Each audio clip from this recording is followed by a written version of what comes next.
Irmãos, boa noite. Paz do Senhor para todos. Primeira carta de Paulo aos Romanos.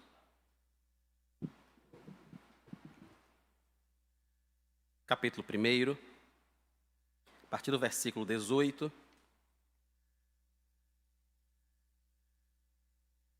Até o 23º.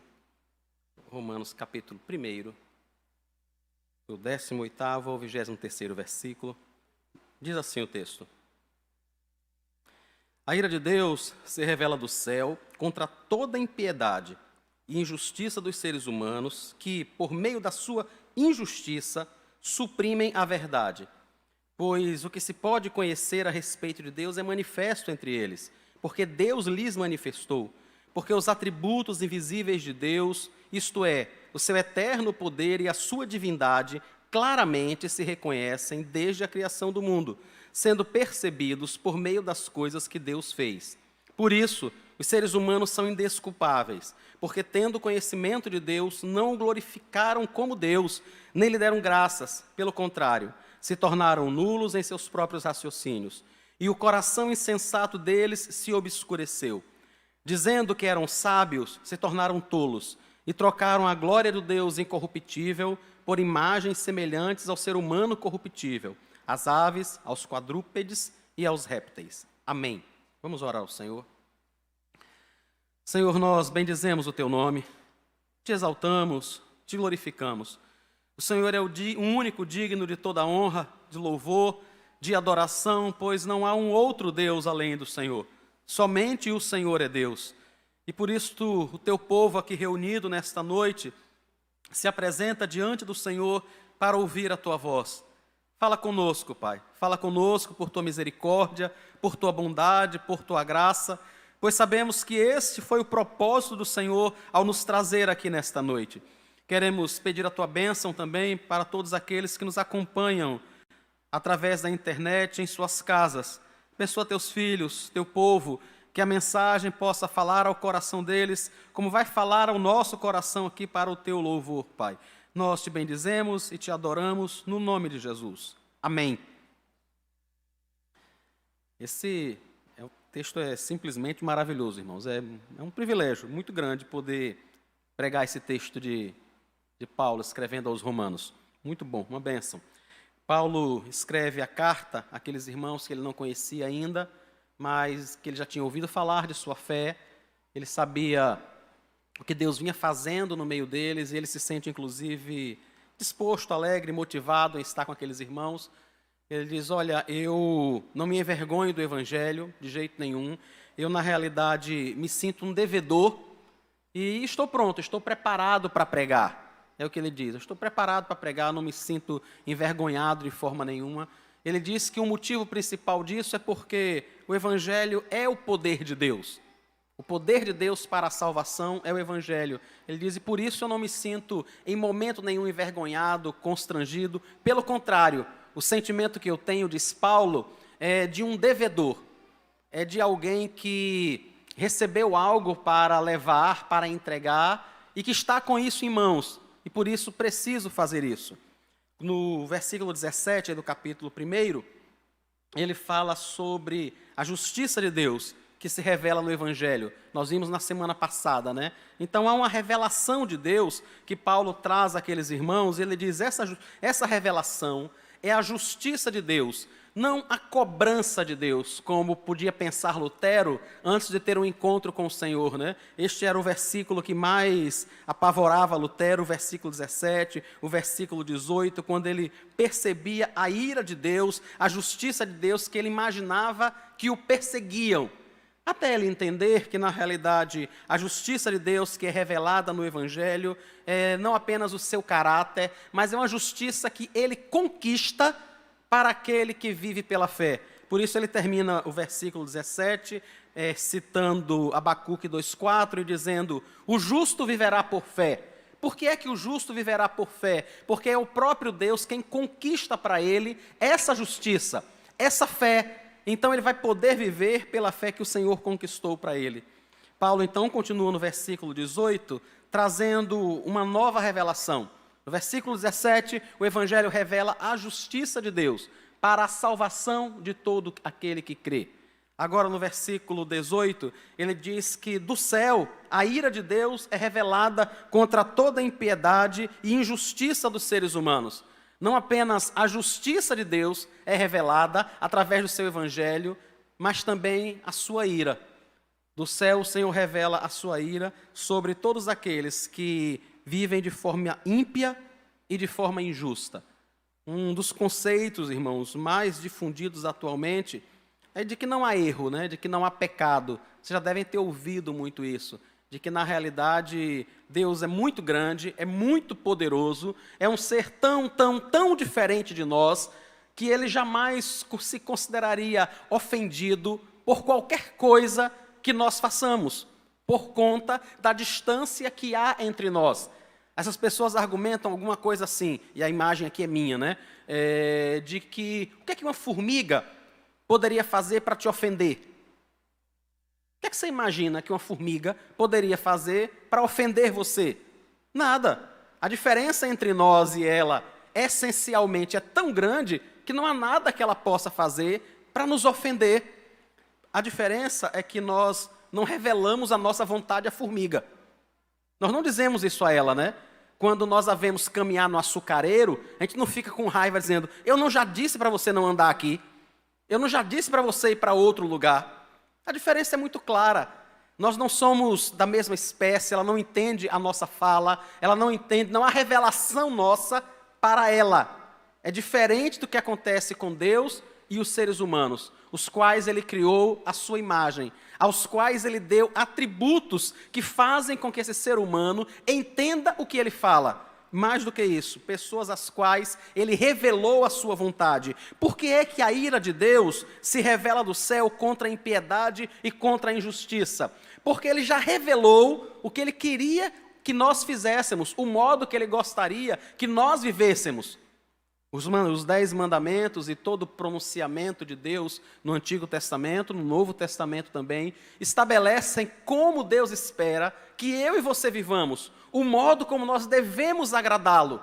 Quando nós não fazemos isso, sim, a ira de Deus se revela contra a nossa atitude injusta, contra a nossa rebelião à vontade dEle. É isso que está acontecendo. Seria algo mais ou menos quando nós exigimos, cobramos, pedimos a alguém que essa pessoa faça algo, sabemos que ela deveria fazer, mas não faz. E depois de insistir 2, 3, 4, 5, 6 vezes, a gente acaba se chateando, né? A diferença é que a nossa ira não é santa como a de Deus. A nossa ira, na maioria das vezes, está misturada com orgulho, está misturada com pecado, está misturada com vingança e com tantas e tantas outras coisas. Por isso, Tiago chega a dizer que a ira do homem não opera a justiça de Deus. Porque a ira do homem, realmente, na maioria das vezes, é uma ira pecaminosa. Diferente da ira de Deus que se revela do céu. Essa ira de Deus é a declaração de insatisfação do Senhor do modo como o ser humano tem vivido. O modo como ele tem se comportado. Conhecendo a vontade de Deus, ele se rebela, ele vive contra ela. Ele vive de forma ímpia. O que é viver de forma ímpia? Viver em desacordo com a vontade de Deus. Quem é o pio, o piedoso? Aquele que vive de acordo com a vontade do Senhor, que conhece a vontade de Deus e vive de acordo com essa vontade. Por que é que ele conhece a vontade? Porque ela foi revelada. A vontade de Deus foi revelada. Então tem algo interessante, irmãos. Ser piedoso é fazer a vontade do Senhor. É viver de acordo com a vontade dEle. Logo nós percebemos que é impossível ser piedoso sem conhecer sua vontade. Como nós seremos piedosos sem conhecer a vontade de Deus? Como seremos piedosos sem ler a Bíblia? Como? Como nós seremos piedosos apenas com aquilo que nós achamos que deve ser o correto, que deve ser o certo, e não aquilo que é a revelação de Deus?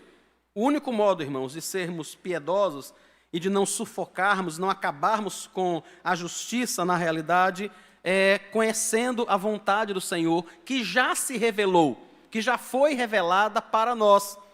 Então a ira de Deus é a sua insatisfação, é a sua rejeição a essa rebelião do homem contra a sua vontade. E ele diz que o ser humano faz isso por conta da sua injustiça, por conta do seu modo injusto de ser, ele suprime a verdade. Como é que ele faz isso? A ideia do suprimir aqui é realmente de calar, de sufocar, de afogar, de dizer assim, olha, eu não quero te ouvir.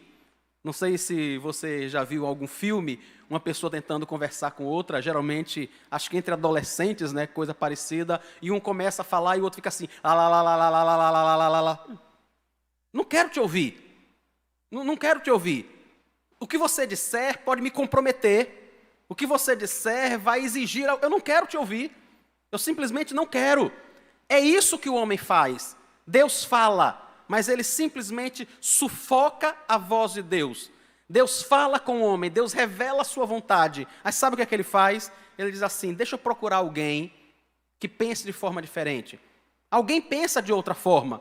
Quando ele percebe que a vontade de Deus cobra uma mudança de vida dele, o direciona na realidade, na direção daquilo que é o querer do Senhor, ele simplesmente diz assim, mas alguém deve pensar de uma outra forma.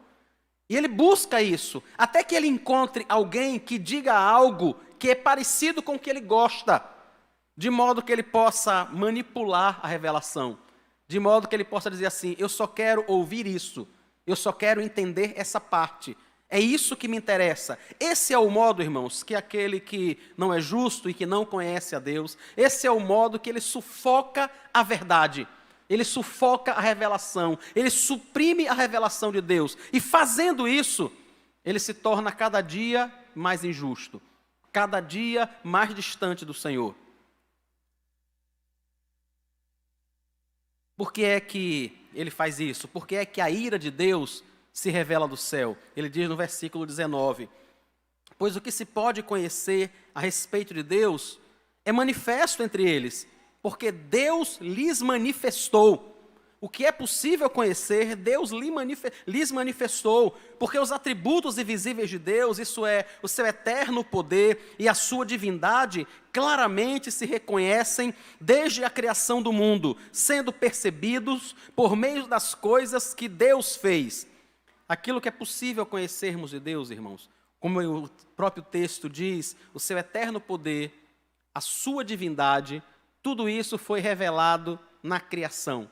Nós deveríamos olhar, o ser humano deveria olhar para a criação, deveria olhar para a imensidão do universo, deveria olhar para o microcosmo e perceber um ser todo-poderoso que criou todas as coisas.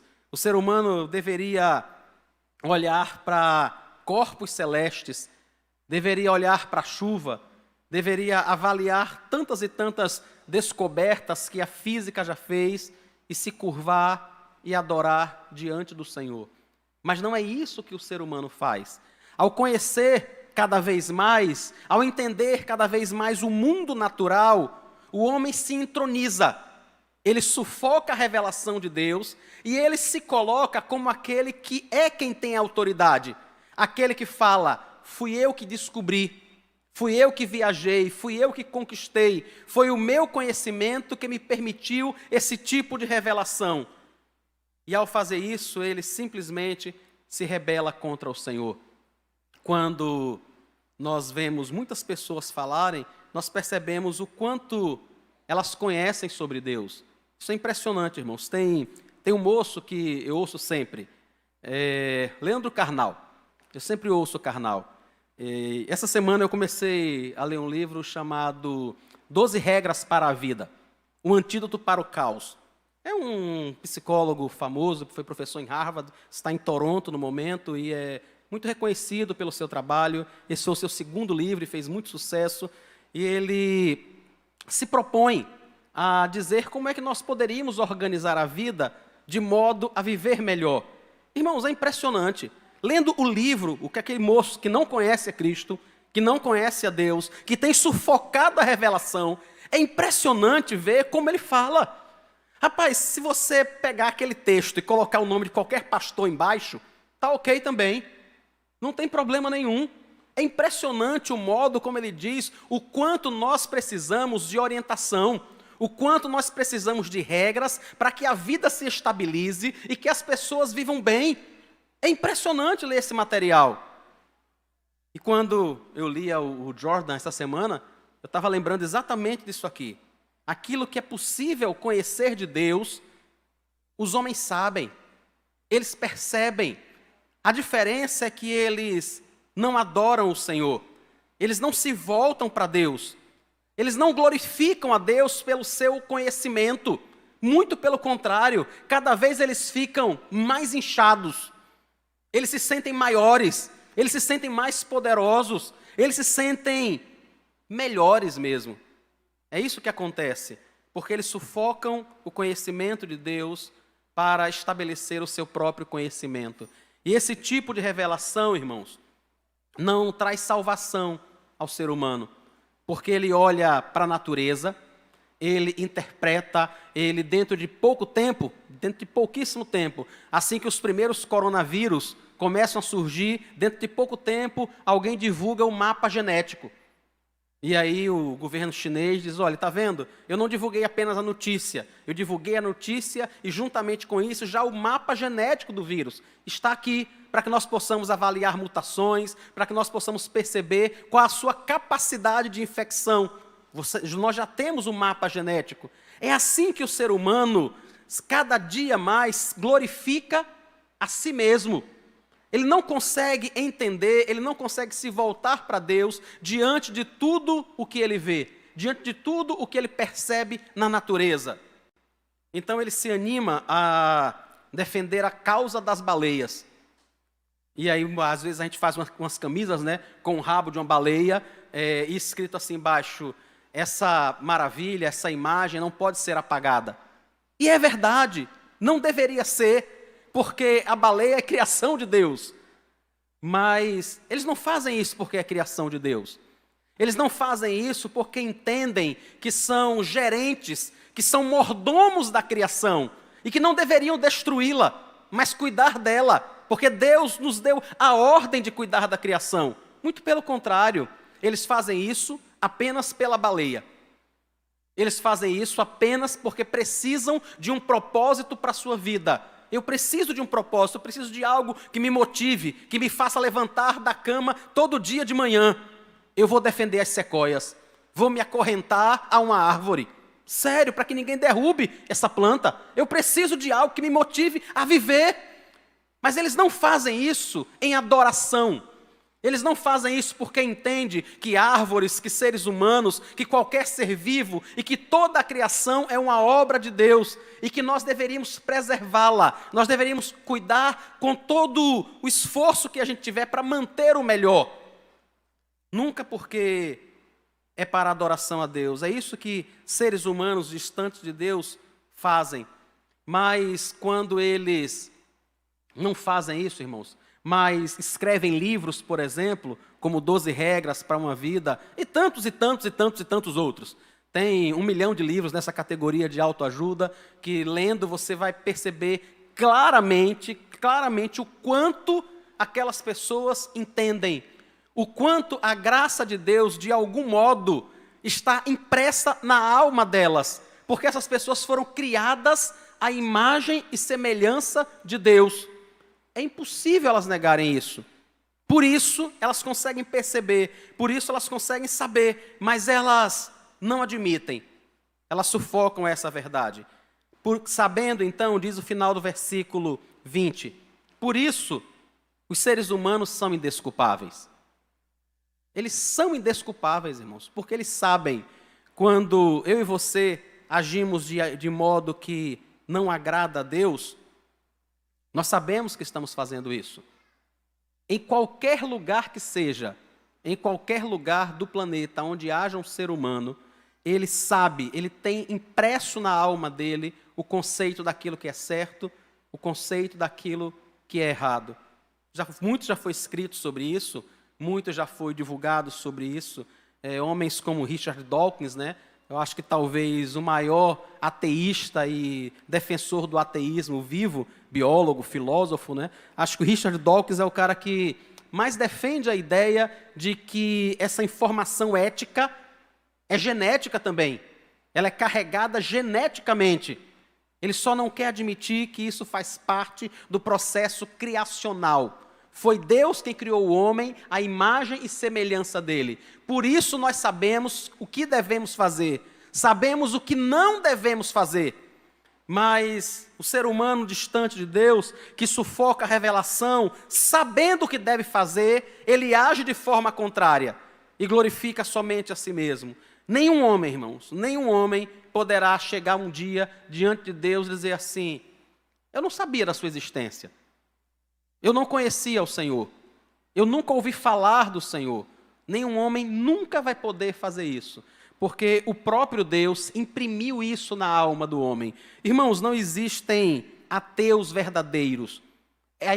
O ateísmo verdadeiro, essencial, é uma impossibilidade, porque Deus criou o homem à sua imagem, à sua semelhança, e imprimiu na alma desse homem a noção de que há um Deus. O que ele pode fazer, e é o que Paulo diz que ele faz aqui, ele pode sufocar essa revelação. Ele pode viver como um ateu prático. Ele pode viver como se Deus não existisse. Isso ele pode fazer. Mas ele não pode negar aquilo que está impresso na alma dele. Isso não tem como ele fazer. Por isso, ele vai dizer que é só força de vontade, né? Ou é só força de expressão. Quando, em algum momento, ele se vê meio sufocado, em alguma dificuldade, diz assim: meu Deus do céu. E no segundo seguinte ele lembra: eita, eu sou ateu. Não é interessante? E ele vai dizer: mas é só força de expressão. Eu vi meus pais dizerem isso, eu vi outras pessoas dizerem isso. Não é só força de expressão, irmãos. É força de impressão. A alma dele foi impressionada, foi marcada desta forma. Ele não consegue fugir da revelação de Deus que há no seu consciente. Ele sabe que há um Deus. O que ele pode fazer é viver em desacordo com a vontade do Senhor. É se rebelar dia após dia. É protestar contra a vontade de Deus. É viver de forma ímpia e injusta. Ele pode viver como um ateu, mas ele não pode apagar o conhecimento de Deus de sua alma. Por isso ele é indesculpável. Paulo então avança para demonstrar o que eles têm feito, né? Versículo 21. Porque tendo o conhecimento de Deus, não o glorificaram como Deus, nem lhe deram graças. Pelo contrário, se tornaram nulos em seus próprios raciocínios, e o coração insensato deles se obscureceu, dizendo que eram sábios, se tornaram tolos, e trocaram a glória do Deus incorruptível por imagens semelhantes ao ser humano, corruptível, às aves, aos quadrúpedes e aos répteis. Quando o homem não glorifica a Deus, irmãos, ele precisa glorificar algo. Nós fomos criados para adorar. Por mais que isso pareça bem clichê, né? Isso parece subtítulo dessas reuniões de adoração, de louvor, coisa assim, né? A adoração está no meu DNA, eu fui criado para adorar, alguma coisa assim. Por mais que isso já tenha sido dito 1 milhão e 1 milhão de vezes, é a mais pura verdade. Nós não conseguimos não adorar, porque nós fomos criados para adorar ao Senhor. A sua existência está marcada na nossa alma. E nós deveríamos, então, nos voltar para Ele e nos curvarmos a Ele em adoração. Mas se a gente sufoca essa revelação, se a gente afoga, se a gente não dá ouvidos à revelação do Senhor, o que é que nós fazemos de imediato? Uma vez que nós somos seres que fomos criados para a adoração, nós nos tornamos idólatras. Nós criamos os nossos próprios deuses. Nós pensamos no que é que nós vamos adorar. E uma das coisas que nós mais adoramos, irmãos, é o nosso próprio conhecimento, né? É o que nós mais adoramos, é o nosso próprio conhecimento. Isso é uma coisa que me chamou muita atenção nesse período da pandemia, em todas essas lives, né? Em todos esses cultos, transmissões online, sei lá, e por aí se vai. 99% das pessoas tinham uma biblioteca atrás de si. Perceberam isso? Não é? O Zoom tem até outras imagens, mas as pessoas procuravam imagem, criavam biblioteca. E eu não estou dizendo que isso é errado, não estou fazendo nenhum tipo de crítica. Eu só estou dizendo o quanto nós adoramos o conhecimento. O quanto nós queremos passar a imagem. Alguns de nós que está com aquela imagem na biblioteca atrás, não leu um livro sequer naquele ano. Mas a imagem está lá. A imagem está lá, a biblioteca está lá. O Iago Martins, ele sempre grava o vídeo na biblioteca dele, né? Ele tem muitos e muitos livros. E ele diz que pessoas já perguntaram se aquilo era chroma key. Se alguém tinha feito alguma espécie de montagem para que ficasse aquele aspecto de biblioteca no lugar onde ele grava. E aí ele faz uma filmagem onde ele vai mostrar, não, aqui é uma biblioteca de verdade. O ser humano adora esse poder do conhecimento. Ele entende que, de alguma forma, ele se destaca por isso. Ele não entende que o conhecimento que realmente precisamos obter é o conhecimento de Deus, mas ele adora o seu próprio conhecimento. O pior, irmãos, é que adorando o conhecimento, quando ele se distancia de Deus, esse conhecimento dele se torna nulo, insensato, falho. Não é conhecimento de verdade. Vejam que coisa, né? O ser humano que tanto deseja, que tanto adora o conhecimento, que inclusive foi a motivação principal de Eva. Moisés, quando narra Gênesis, ele diz que ela olha para aquela árvore e vê, e percebe, ela olha e diz assim, é uma árvore desejável para dar entendimento. Como é que ela olha para um objeto e diz, olha, esse objeto pode me dar entendimento? E ela só conseguiu ter esse tipo de visão daquele fruto porque Satanás já tinha dito a ela isso. Foi isso que Satanás tinha dito a ela. Olha, se você comer, você vai se tornar uma conhecedora do bem e do mal. Então ela olhou e disse, é verdade, eu vou conhecer. E aí ela realmente resolve provar daquela comida, daquela fruta, né? E desobedece a Deus. É isso que o ser humano distante de Deus faz. Ele produz conhecimento. Deus, por sua graça, por sua misericórdia, permite que esse conhecimento nos auxilie. Permite que esse conhecimento gere remédios, medicações, construções que são mais à prova de tremores de terra e tantas outras coisas. Permite a existência da ciência como nós a conhecemos. Mas por mais que a gente avance cientificamente, teologicamente, o nosso coração mais se distancia de Deus. Mas nós nos colocamos no lugar do Criador e adoramos a criatura no lugar desse Criador. Então nós adoramos tudo, irmãos. Nós adoramos o jogador de futebol que faz um lance lindo. E aí fica eternizado no YouTube, de vez em quando a gente assiste alguma coisa e volta a ver aquele lance maravilhoso no futebol, no basquete, seja lá onde for. A gente admira os feitos dos homens em todas as áreas, mas quantas vezes não se voltam para o Senhor? Não reconhece o Senhor em tudo aquilo que Ele faz. E todo o seu conhecimento a cada dia torna-se cada vez mais nulo. Por que isso, irmãos? Diz o texto que é porque o seu coração está obscurecido. É o final do versículo 21. O coração deles se obscureceu. O coração deles está nublado. Ele não consegue entender que tudo que ele tem vem de Deus.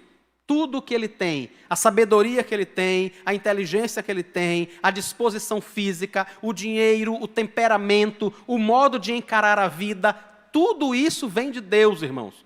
Foi Deus quem nos deu. Algumas pessoas são mais tranquilas, outras mais agitadas, algumas mais contemplativas, outras menos. Tudo isso vem de Deus. Nada foi produzido, criado, nada teve origem em nós mesmos. E nós deveríamos nos voltar para o Senhor. Mas sufocando o conhecimento de Deus, isso acontece porque o seu coração está obscurecido e por um motivo muito simples. O conhecimento é deturpado por conta de um coração que está deturpado. Não é por conta do conhecimento apenas. Ele sabe que se o coração dele tiver boas motivações, quantas e quantas vezes esse conhecimento vai ser realmente uma bênção. Mas um coração distante de Deus, irmãos, vai produzir sempre um conhecimento distante de Deus. E ele tentando se tornar sábio, diz o versículo 22, ele vai se tornar cada vez mais tolo. E quando é que essa tolice mais se manifesta? Veja no versículo 23. Quando ele troca a glória de Deus, do Deus incorruptível, por imagens semelhantes ao ser humano. Qualquer tipo de imagem. Aves, quadrúpedes ou répteis. Na nossa sociedade, na maioria das vezes, a gente não anda adorando, né, nenhum tipo de animal. A gente critica algumas vezes, ou até brinca, ou até zomba da adoração a animais em alguns países, em alguns locais. Mas nós não percebemos que, quando nós adoramos a nossa sociedade civilizada, capitalista, cientificista, estamos fazendo a mesma coisa. A mesma coisa, irmãos. A diferença é que em alguns lugares se adoram a vaca que caminha à vontade no centro da cidade, sem que ninguém a incomode. Na nossa sociedade, nós adoramos livros. Adoramos a nossa evolução tecnológica. Adoramos os nossos equipamentos. Adoramos os nossos diplomas que estão pregados na parede, né? E tantas outras coisas. Mas a adoração é tão vil, é tão distante de Deus, como se adorássemos qualquer outra coisa. Porque somente a Deus, irmãos, eu e você deveríamos adorar. Qualquer pessoa deveria adorar somente a Deus. E não a qualquer outra coisa, a nada, em nenhum sentido, sequer a nossa própria vida, sequer a nossa própria felicidade. Tem coisa que a gente adore mais do que a nossa felicidade. Quantas vezes, irmãos, nós nos rebelamos contra Deus para buscarmos ser felizes? Para dizer assim, eu não posso seguir nesse caminho. Eu entendo, talvez seja essa a vontade de Deus. Mas se eu seguir, eu não vou ficar bem. Eu não vou me sentir bem. Eu não vou me sentir em paz. Eu não vou me sentir realizado. Tem coisas que a gente adore mais do que a nossa própria felicidade, do que o nosso próprio bem-estar. E eu sei que alguém pode dizer assim, mas pastor, e não é para a gente cuidar da gente, não é para a gente cuidar, pensar no nosso bem-estar? É claro que é óbvio que é claro, com toda certeza, mas não acima da nossa adoração ao Senhor. Não acima do louvor e da adoração a Deus. Irmãos, a gente encontra uma pessoa, por exemplo, que está acima do peso, e aí tem um pico de pressão alta, ou sei lá, começa a desenvolver diabetes, faz um exame, e o médico diz, você está pré-diabético, alguma coisa parecida. E aí essa pessoa, de um dia para a noite, dá um clique na cabeça dela, e ela diz, rapaz, eu tenho que perder peso. E ela que nunca tinha feito nenhum tipo de exercício, agora ela faz exercício 7 dias na semana. 7 dias. E aí começa a perder peso, e aí começa a emagrecer, começa a diminuir o número da roupa, né? Mas não consegue notar que a adoração ainda continua distante de Deus. A diferença é que antes ele adorava o prazer sensual da comida. Agora ele adora uma boa forma.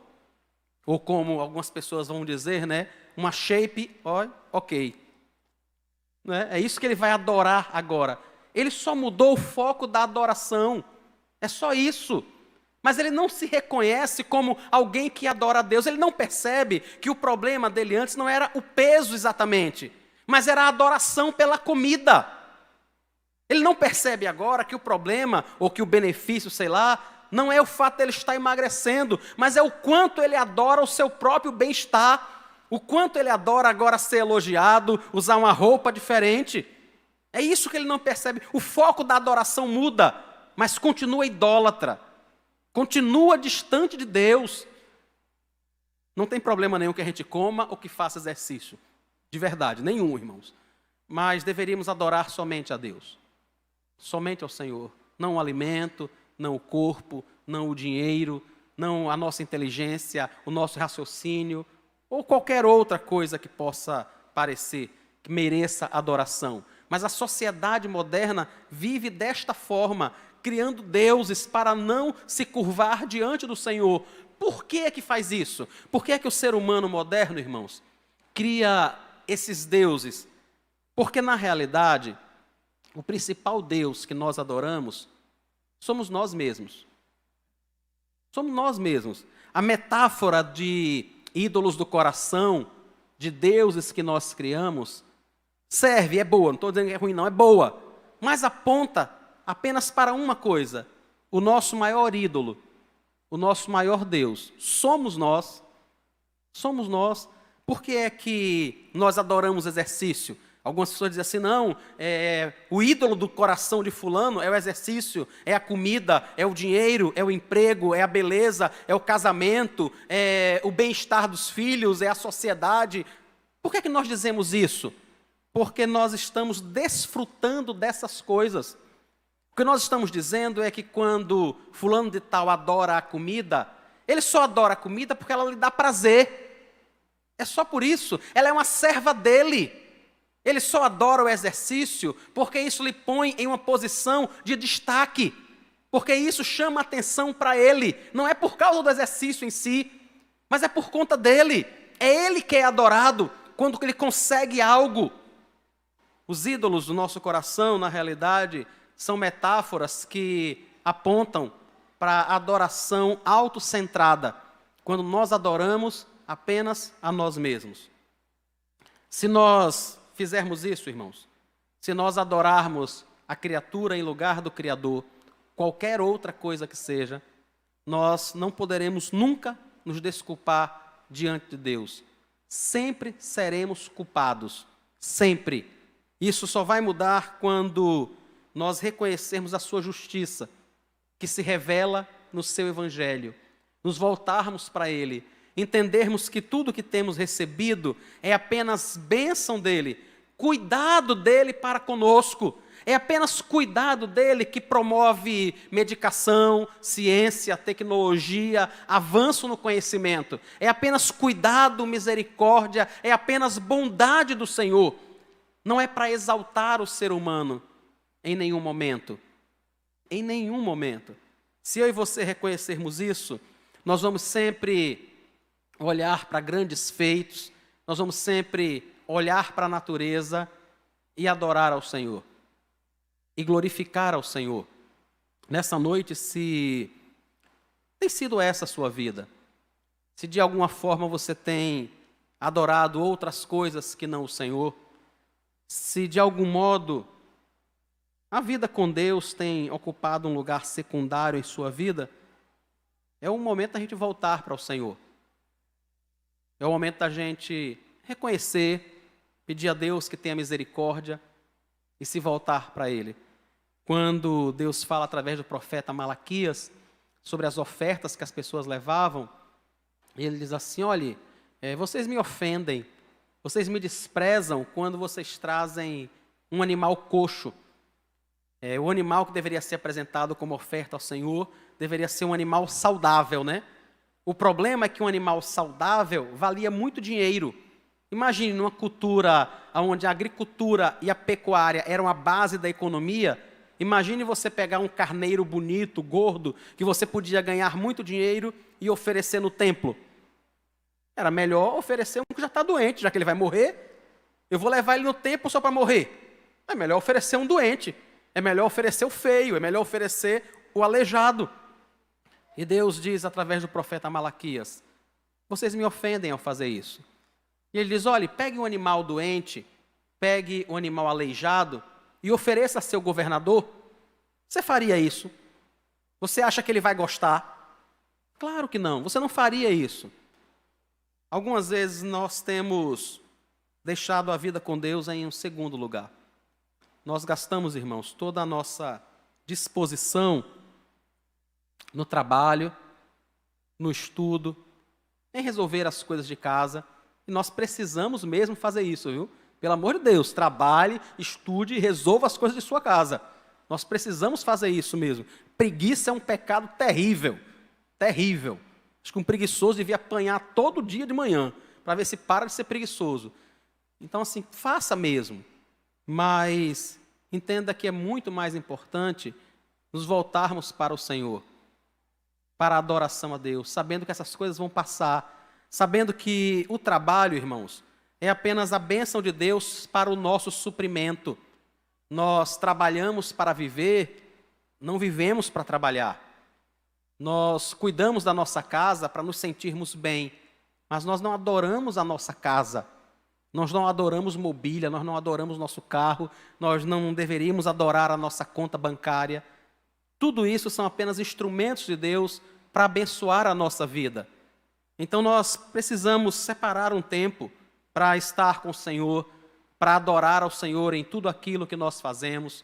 Precisamos de verdade revisar a nossa vida e nos perguntarmos: em que lugar o Senhor tem estado na minha vida? Sabe, em que lugar? Em que aspectos eu tenho trocado a adoração a Deus por adoração a alguma outra coisa? Qualquer coisa que seja. Em que aspecto eu tenho feito isso? O maior problema que pode acontecer conosco é ouvir essa mensagem e começar a pensar no nosso vizinho, começar a pensar no nosso amigo e ficar assim: por que ele não está aqui hoje para ouvir? Ele tinha que estar aqui. Ele devia estar aqui para ouvir isso. Irmãos, quando nós fazemos isso, nós estamos sufocando a mensagem. Nós estamos sufocando a verdade. Nós estamos dizendo: é assim mesmo, isso aí está perfeito, é dessa forma. Fulano deveria ouvir. Fulano tinha que estar aqui para ouvir esse negócio. Mas nós não a aplicamos à nossa vida. Não perguntamos a nós mesmos diante de Deus se não temos adorado a criatura em lugar do Criador. Se realmente o Senhor a quem nós professamos com a nossa boca adorar, se essa adoração existe no nosso coração e como essa adoração se manifesta. Se eu e você percebemos que há algo que precisa ser ajustado, irmãos, há graça suficiente em Deus para que isso aconteça. Não é apenas a ira de Deus que se revela do céu contra toda impiedade, mas também a sua justiça se revela no Evangelho, que é salvação para todo aquele que crê. Há salvação para mim e para você, mesmo que a gente pare e reconheça e diga assim: eu tenho adorado outras coisas, eu tenho colocado a adoração a Deus em último plano na minha vida, mas há salvação, porque o Evangelho foi revelado para mim e para você, para que nós possamos nos voltar para o Senhor, para que nós possamos nos arrepender, e sempre vamos encontrar graça diante de Deus, irmãos. Sempre vamos encontrar graça. Nunca vai haver um momento em que nós vamos chegar diante de Deus, dizer assim: Senhor, me perdoe. Vamos chegar sinceramente arrependidos diante de Deus, e Ele vai olhar para nós e vai dizer assim: não, de jeito nenhum, você já fez isso 10 vezes, vai, pode ir embora. Isso nunca vai acontecer, irmãos. Se eu e você já pedimos perdão a Deus 10 vezes por algo, continuemos a pedir. Continuemos mesmo. Há graça suficiente em Deus para mudar todo e qualquer aspecto da nossa vida. Todos eles. Não interessa o que a gente já viveu. Não interessa o que a gente já fez. Não interessa, irmãos. O que interessa é se voltar para o Senhor. O que interessa é pedir perdão a Ele. É o único modo de escapar da ira e viver por fé. É o único modo. Não é dizendo assim: olha, agora eu vou parar de fazer isso e vou começar a fazer apenas coisas boas. Porque não são coisas boas que salvam ninguém. Nós não somos salvos por boas obras. Não somos salvos por praticar boas obras. Somos salvos pela graça, por meio da fé. Somos salvos por arrependimento verdadeiro. Somos salvos porque nós entendemos que Deus revelou a sua ira do céu contra a nossa impiedade. E ao perceber a revelação da sua ira, nós nos curvamos diante dele. Reconhecemos, dizemos: o Senhor está certo. Eu tenho adorado tudo. Eu tenho adorado a comida, eu tenho adorado o exercício, eu tenho adorado o estudo, eu tenho adorado a minha casa, o meu casamento, meu filho, minha esposa, eu tenho adorado o futebol, eu tenho adorado tudo, menos ao Senhor. Mas hoje eu quero voltar e adorar ao Senhor. Quero pedir ao Senhor que me dê graça para gostar, para experimentar, para viver tudo isso. Quero que o Senhor me dê graça para amar a minha família e cuidar dela, a cuidar do patrimônio que o Senhor me deu. Quero que o Senhor me dê graça para continuar praticando exercício, para continuar assistindo um bom esporte, mas acima de tudo honrar e glorificar ao Senhor, sabendo que todas essas coisas vão passar, irmãos. Todas elas. na eternidade nada disso vai permanecer. Apenas a adoração ao Senhor. Que Deus tenha misericórdia e nos sustente por sua graça. Vamos orar ao Senhor, irmãos. Senhor Jesus, nós te bendizemos, te glorificamos pela tua palavra que nos desafia, que fala conosco. Pedimos perdão, Pai, pelos nossos pecados. Pedimos perdão pelas vezes que adoramos tantas coisas, Pai. Pelas vezes que temos trocado a adoração ao Senhor por adoração a coisas tolas. Nada merece ser adorado senão o próprio Senhor. Nos perdoa, Deus, e guia o nosso coração. Não permita que o nosso coração fique obscurecido, mas que a revelação do Teu Evangelho traga luz sobre o nosso coração. Modifique a nossa mente e nos mostre que o Senhor é o único digno de ser adorado. Ajuda-nos, Pai, por Tua misericórdia, porque sem o Senhor nós não somos nada. Sem o Senhor nós jamais conseguiremos chegar no céu. É o Senhor quem nos guia, é o Senhor quem fala conosco, é o Senhor quem nos toma pela mão, é o Senhor quem perdoa os nossos pecados. Nos ajuda, Pai, a nossa oração no nome de Jesus. Amém.